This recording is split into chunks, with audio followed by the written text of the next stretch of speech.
magic lamp. A long time ago, in the capital of a very small and poor kingdom, there lived a poor widow. She had an only little son left, who was still growing and reaching his teenage years. One day, a merchant from a far country came to her house, and standing in front of the door called out, "Dada, Dada, elder brother." The widow replied, "He is no more. He died many years ago." On hearing this, the merchant wept bitterly, mourning the loss of his younger brother. He remained some days in his sister-in-law's house, at the end of which he said to her, "This lad and I will go in quest of the golden flowers. Prepare food for our journey." Early next morning, they set out, taking provisions with them for the way. After they had gone a considerable distance, the boy, being fatigued, said, "Oh, Uncle, I can go no further." The merchant scolded him and walked along as fast as he could. After some time, the boy again said, "I am so tired I can go no further." His uncle turned back and beat him, and he, nerved by fear, walked rapidly along the road. At length, they reached a hill, to the summit of which they climbed, and gathered a large pile of firewood. They had no fire with them, but the merchant ordered his nephew to blow with his mouth, as if he were kindling the embers of a fire. He blew until he was exhausted, and then said, "What use is there in blowing when there is no fire?" The merchant replied, "Blow, or I shall beat you." He again blew with all his might for a short time, and then stopping said, "There is no fire. How can it possibly burn?" On which the merchant struck him. The lad then redoubled his efforts, and presently the pile of firewood burst into a blaze. On the firewood being consumed, an iron trapdoor appeared underneath the ashes, and the merchant ordered his nephew to pull it up. He pulled, but finding himself unable to open it, said, "It will not open." The merchant told him to pull with greater force, and he, being afraid lest he should be again beaten, pulled with all his might, but could not raise it. He again said, "It will not open," whereupon the merchant struck him and ordered him to try again. Applying himself with all his might, he at length succeeded. On the door being raised, they saw a lamp burning, and beside it an immense quantity of golden flowers. The merchant then said to the boy, "As you enter, do not touch any of the gold flowers, but put out the lamp and heap on the gold tray as many of the gold flowers as you can, and bring them away with you." He did as he was ordered, and on reaching the door again, requested his uncle to relieve him of the gold flowers, but he refused, saying, "Climb up as best as you can." The boy replied, "How can I do so when my hands are full?" The merchant then shut the iron trap door on him and went away to a distant country. The boy, being imprisoned in the dark vault, wept bitterly, and having no food, in a few days he became very weak.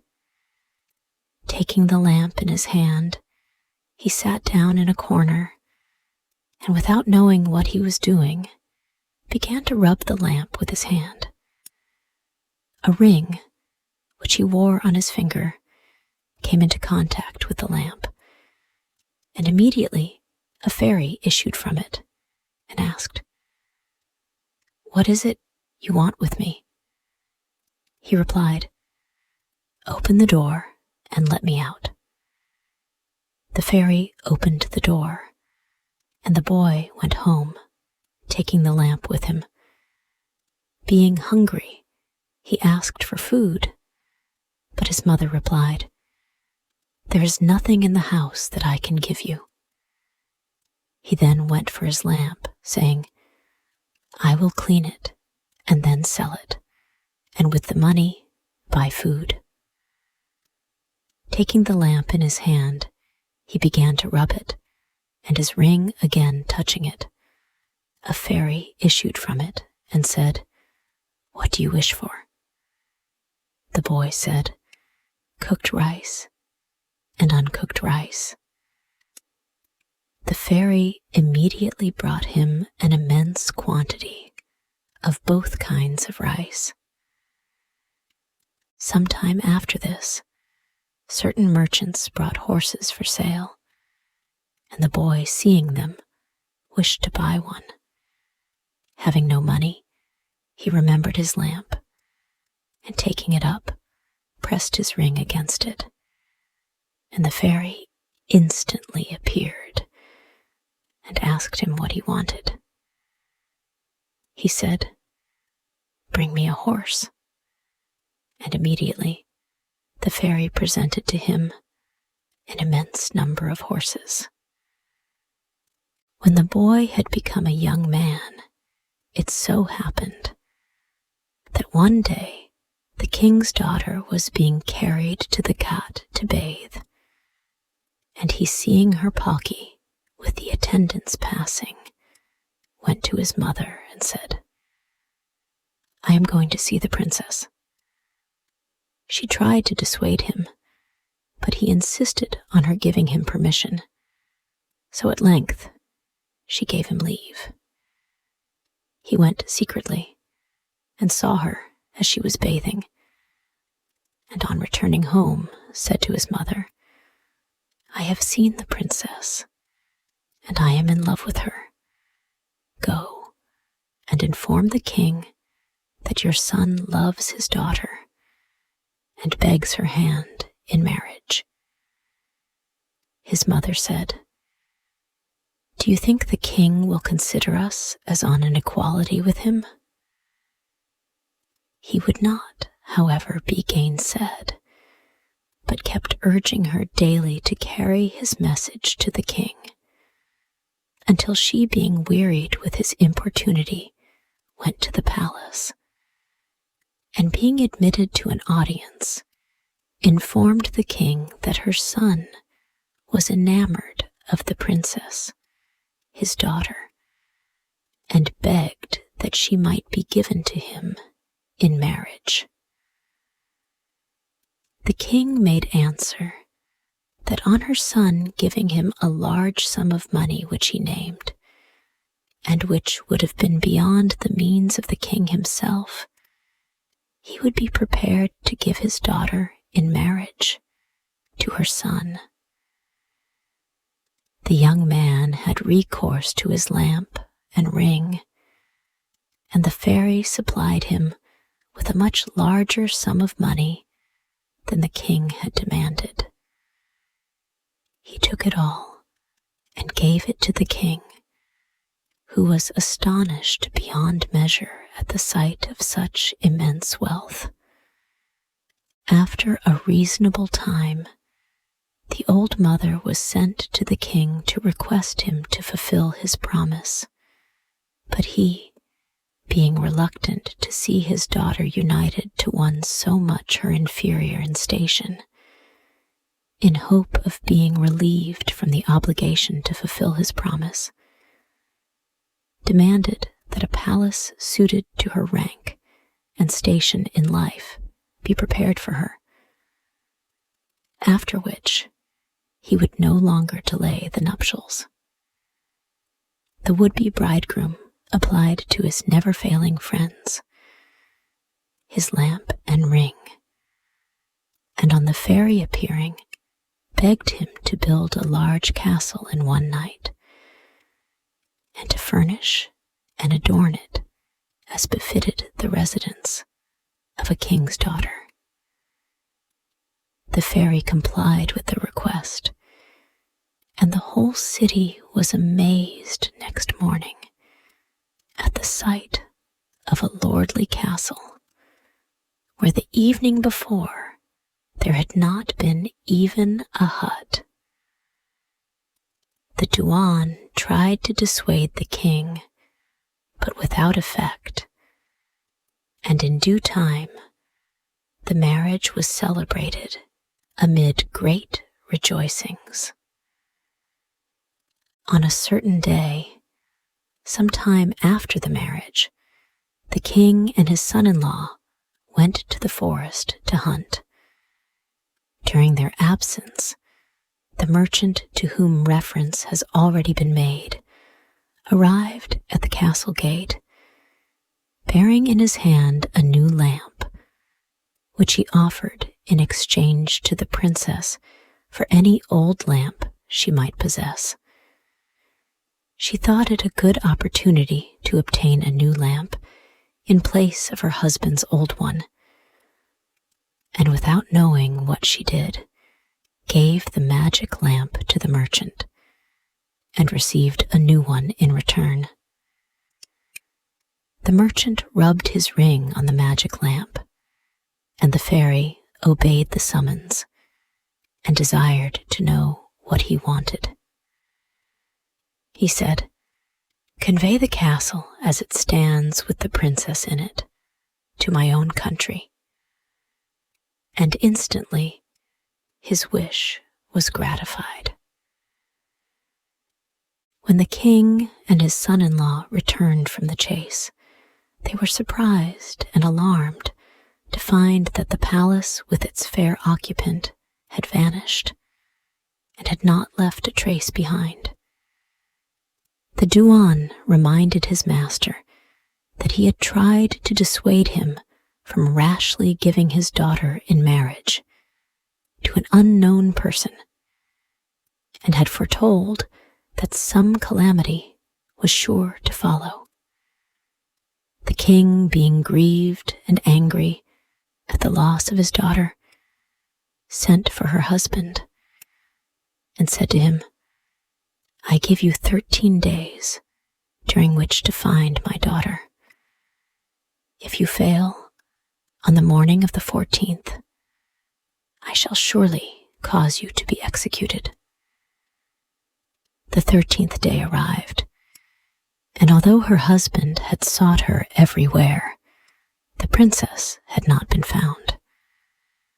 Her unhappy husband resigned himself to his fate, saying, "I shall go and rest. Tomorrow morning I shall be killed."